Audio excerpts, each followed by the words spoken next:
versets 31 à 32, où nous lisons « C'est pourquoi l'homme quittera son père et sa mère, s'attachera à sa femme, et les deux deviendront une seule chair. Ce mystère est grand. » Je dis cela par rapport à Christ et à son Église. Amen. La chorale. Le roi leur offrit les fermes de sa table, mais il dit fermement non. Ce serait pour nous souillure abominable, et jamais nous n'y toucherons. Car nous savons bien que les mains et le vin concernant la cour du roi babylonien ont été sacrifiés à des idoles au faux Dieu des païens. Shadrach, Meshach, Abednego, avec Daniel servaient le Très-Haut, le Tout-Puissant Dieu de la terre et du ciel, le grand Dieu d'Israël.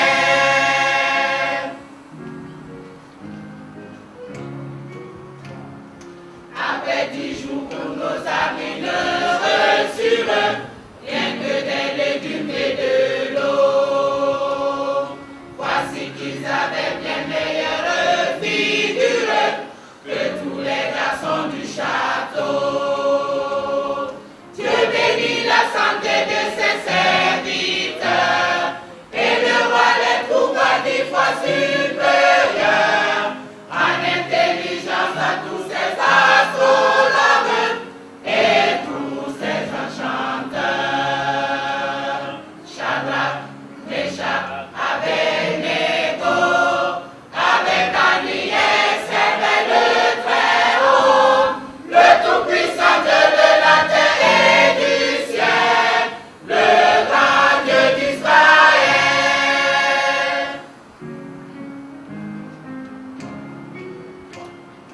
Le roi se fit ériger une statue que chacun devait adorer.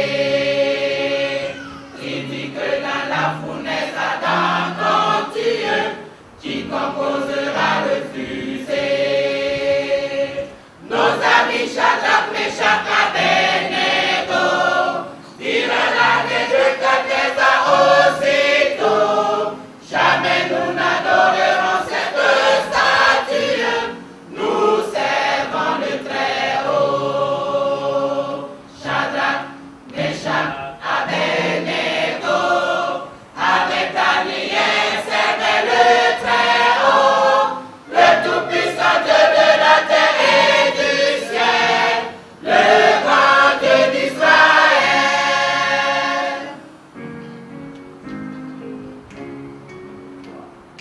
Les voici jetés liés dans la fournaise qu'on avait chauffé 7 fois plus. Mais qui vois-je le Fils de Dieu dans les braises, au milieu de est descendu. Il est délivrant des chaînes et le feu n'osa pas toucher un seul de leurs cheveux.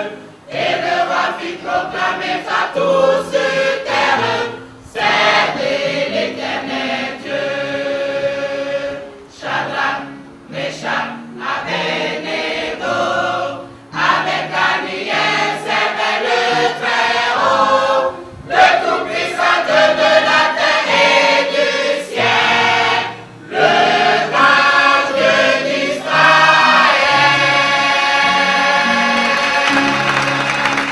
Notre méditation, ce sont les étapes de la vie du couple.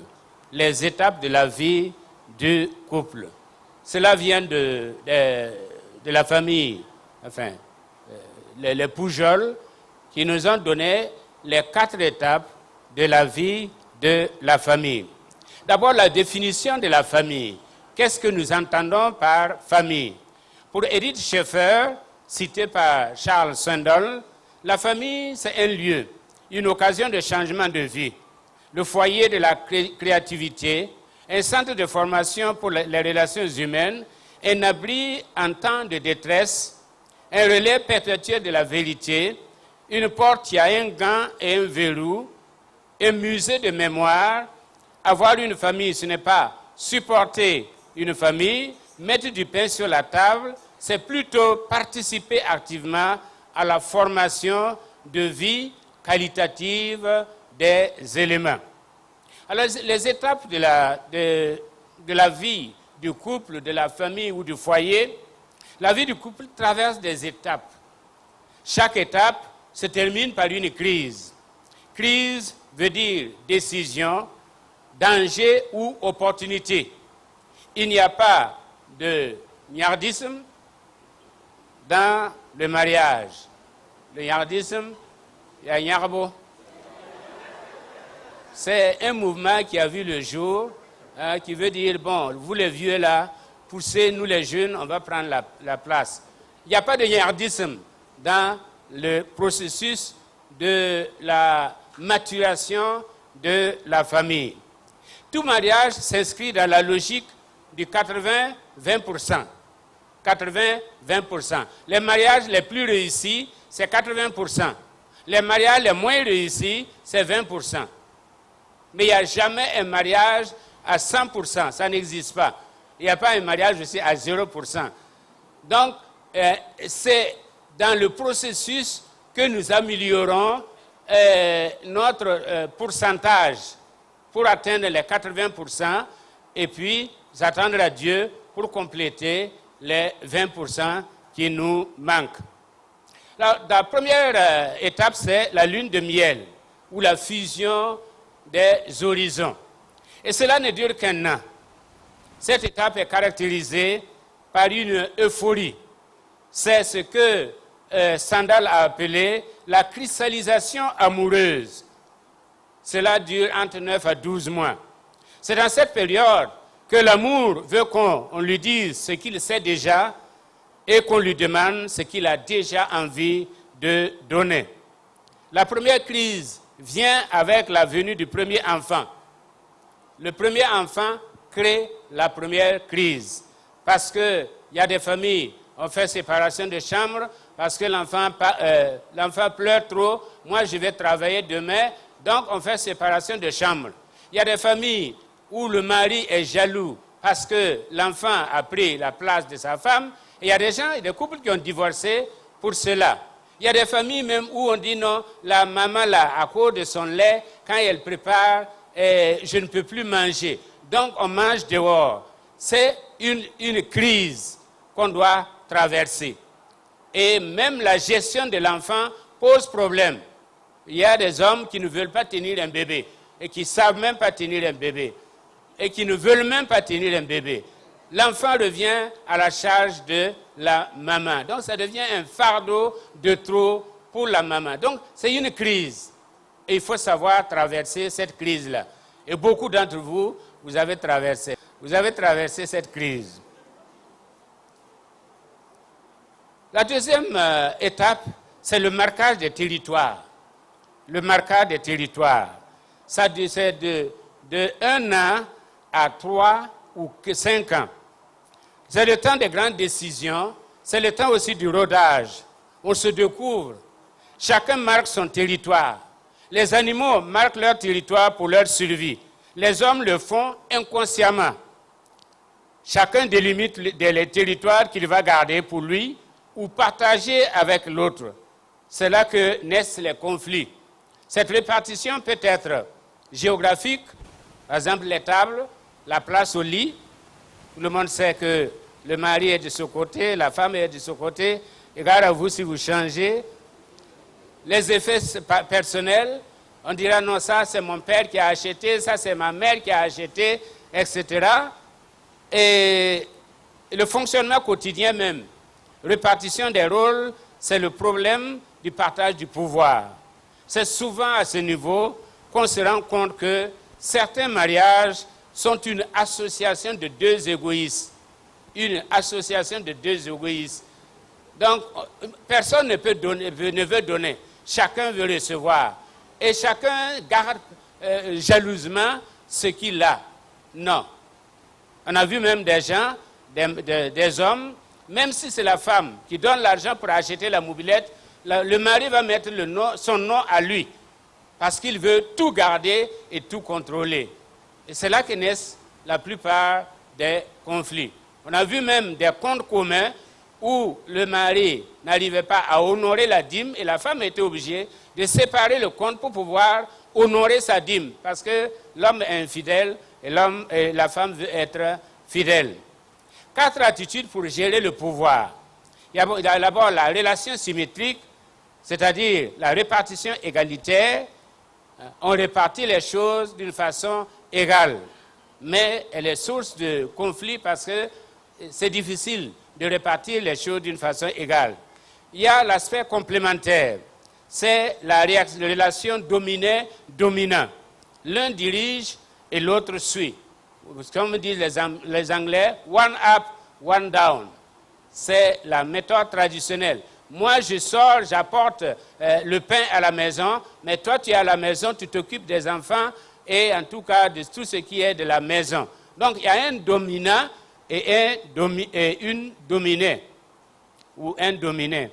Ensuite, il y a la relation parallèle. C'est la conjugaison des deux. Chacun limite son autorité dans son domaine de compétence. Ici, c'est la compétence qui fait la différence. Si je suis compétent dans la gestion des finances, je gère les finances. Effectivement, il y a des familles où le mari est dépensier. Il est dépensier, il ne sait pas gérer. Donc, il faut confier la gestion à la femme qui peut gérer les sous et ne pas gaspiller les sous. En tout cas, c'est mon cas. Et puis, il y a le quatrième élément, c'est l'attitude paradoxale. Le pouvoir s'exerce par la faiblesse et par le mimétisme du père ou de la mère. C'est le « je perds, tu gagnes ». Je perds, tu gagnes. Mais en fait, c'est une perte qui n'est que résignation. Car si on a l'occasion, on reviendra en surface. À ce niveau, le conflit naît du fait que, comme disait Churchill, les gens ne veulent pas être utiles, ils veulent être importants.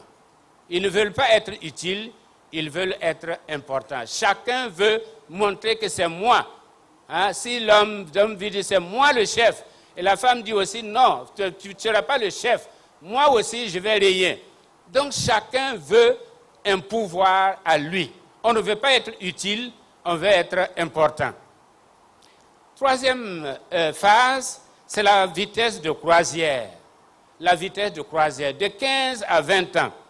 Cette phase est marquée par, d'abord, l'éducation des enfants. L'éducation des enfants. Pour Kizerbo, dans son livre « Éduquer ou périr », l'éducation, c'est la transmission des valeurs. Et pour lui, en Afrique, l'homme, la valeur principale, c'est l'homme, ensuite la solidarité et la responsabilité. Et il continue en disant, toute société se perpétue physiquement et socialement par l'éducation, et toute société qui ne prend pas en charge sa jeunesse enterre son propre avenir. Il s'agit de l'enfantement collectif qui prolonge l'enfantement biologique individuel. Car l'éducation est le logiciel de l'ordinateur central qui programme l'avenir des sociétés. Le progrès d'une société dépend du niveau général atteint par sa population. Deux images employées par la Bible pour montrer l'importance de l'éducation et pour montrer le traitement qu'on doit infliger aux enfants, selon Jérémie 4, 1 à 10, et deux images qui sont diamétralement opposées. Il y a d'abord le chacal, ce n'est pas l'animal le plus gentil, mais le chacal s'occupe de ses petits, il en prend soin. Et puis l'autruche, un des plus beaux oiseaux, abandonne ses œufs et ne s'en occupe pas. Donc c'est comme si elle délaissait ses petits. Constat, la Bible dit que Israël est comme l'autruche. L'Israël ne s'occupe pas de ses petits. En application, eh bien, le chrétien qui ne s'occupe pas de ses enfants est comparable à l'autruche. Et la Bible dit que sa punition sera pire que celle de Sodome et de Gomorrhe. Ensuite, il y a l'acquisition de maisons. C'est à cette période qu'on cherche un terrain pour construire. Avant, on était en location. Maintenant, on pense à avoir notre propre maison et puis on va réaliser quelque chose. Et c'est dans cette étape que le couple passe qu'il y a le passage de l'état de couple à celui de famille. Avant, on était un couple. Maintenant, on est une famille.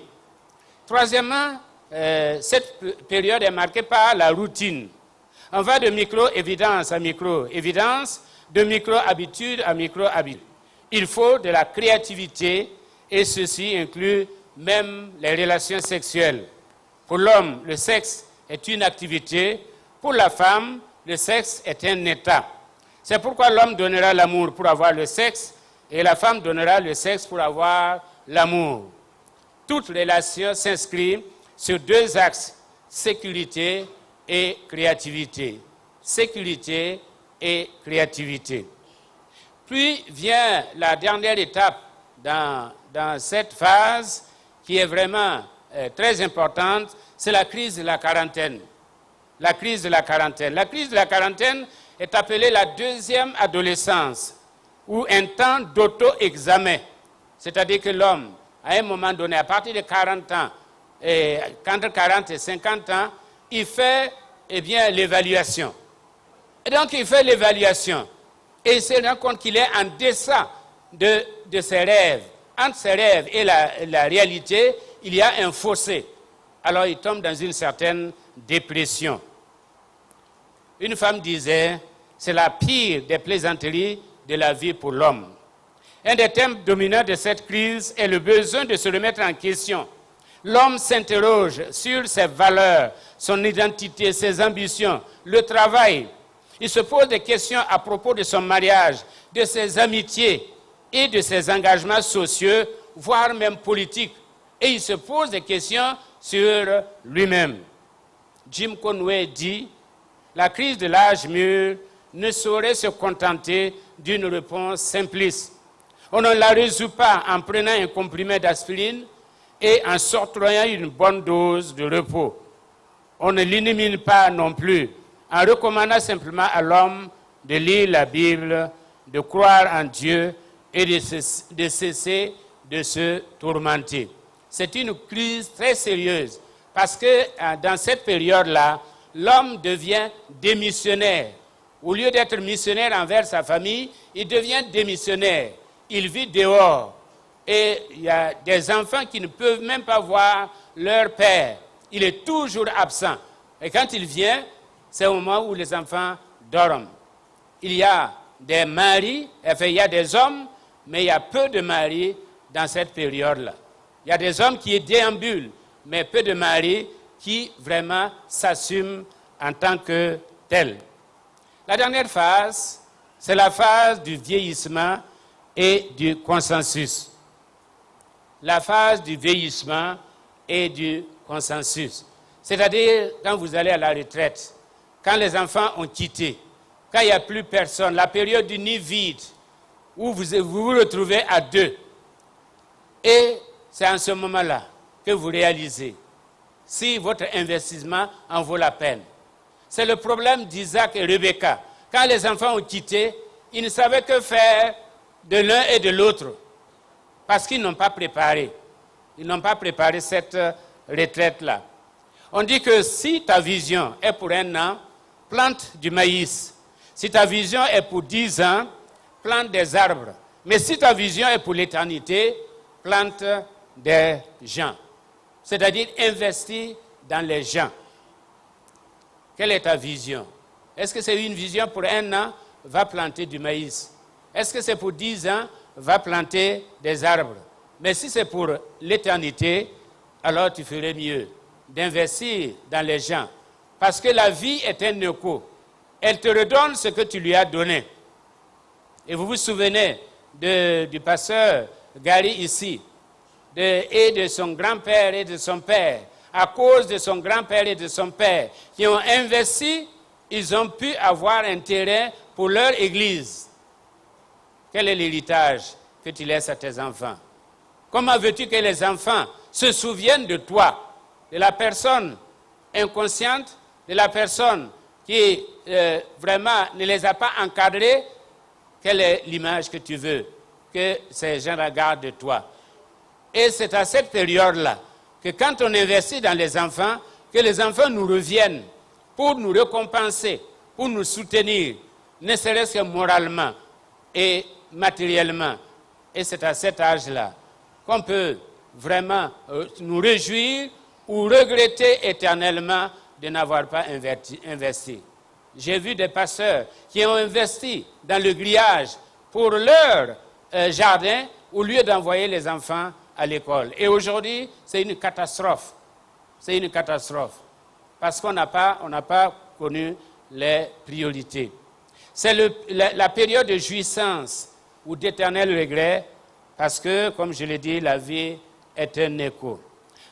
Quelqu'un disait, donne au monde le meilleur que tu as, et le meilleur te reviendra. Voici ce qu'on a trouvé, l'épitaphe qu'on a trouvé sur une pierre tombale. Ce que j'ai donné, je l'ai. Ce que j'ai dépensé, je l'avais. Ce que j'ai gardé, je l'ai perdu. Ce que j'ai donné, je l'ai. Ce que j'ai dépensé, je l'avais. Ce que j'ai gardé, je l'ai perdu.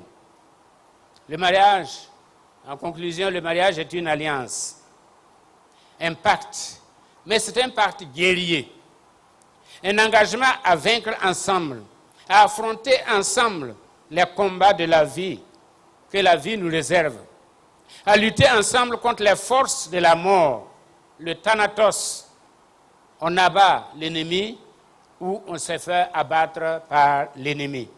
Le mot amour vient de amor, qui veut dire absence de mort, le contraire du thanatos. Le mariage est une œuvre divine, mais les travaux de maintenance sont confiés aux différents acteurs. Et c'est à nous de travailler de manière à établir quelque chose. À toutes les étapes, il y a des crises, mais c'est à nous à résoudre ces crises-là pour pouvoir avancer. Avec les erreurs, on apprend. Avec le temps, on comprend. Avec les erreurs, on apprend. Avec le temps, on comprend. Que le Seigneur nous aide. Baissons nos têtes devant le Seigneur. Alléluia. Merci, Père éternel. Béni sois-tu, Seigneur. Béni sois-tu, Seigneur. Béni sois-tu, Seigneur. Alléluia. Seigneur, je te dis merci ce matin parce que tu nous rappelles les éléments de base de notre réussite en toi, de la réussite du foyer. Personne ne peut réussir si sa famille n'a pas réussi. Personne ne peut se réjouir si sa famille ne peut pas se joindre à sa joie. Père éternel, nous savons que le diable attaque, mais par la grâce de Dieu, nous pouvons contre-attaquer. Seigneur, quelle que soit l'étape de notre foyer, de notre famille, ce que je te demande, c'est que tu étendes ta main. Que tu étendes ta main. Seigneur, que tu donnes aux uns et aux autres de surmonter les conflits et de résoudre dangers ou opportunités, que ce soit une opportunité pour eux de remonter par ta grâce et de vaincre, Père éternel, afin qu'ils puissent donner un exemple à leur progéniture et que devenus grands, eh bien, les enfants puissent suivre le Dieu de leur Père. Je te le demande, Seigneur, bénis les couples ce matin. Bénis les couples ce matin. Assiste les uns et les autres. Tu connais, Seigneur, chacun par son problème en particulier. Tu connais chacun par sa préoccupation. Mais tu es là, Seigneur, et tu feras la part des choses. Tu vas assister tes enfants afin que nous puissions triompher. Parce que notre triomphe, c'est ton triomphe. Et tu nous veux victorieux. Victorieux. Merci. Au nom de Jésus-Christ. Amen. Le roi leur offrit les fermes de sa table, mais il dit fermement non. Ce serait pour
chacun devait adorer.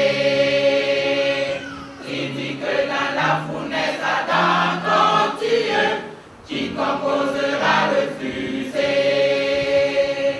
Nos amis Shadrach, Meshach, Abednego dirent la de Nebuchadnezzar aussitôt, jamais nous n'adorerons cette statue, nous servons le Très-Haut.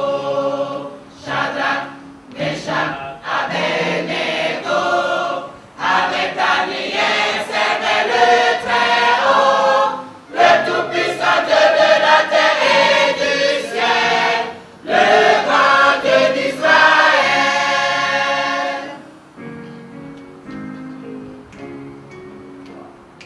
Les voici jetés liés dans la fournaise, qu'on avait chauffé cette fois plus. Mais qui vois-je le Fils de Dieu dans les braises, au milieu d'eux est descendu. Il est délivrant des chaînes et le feu, nous a pas touché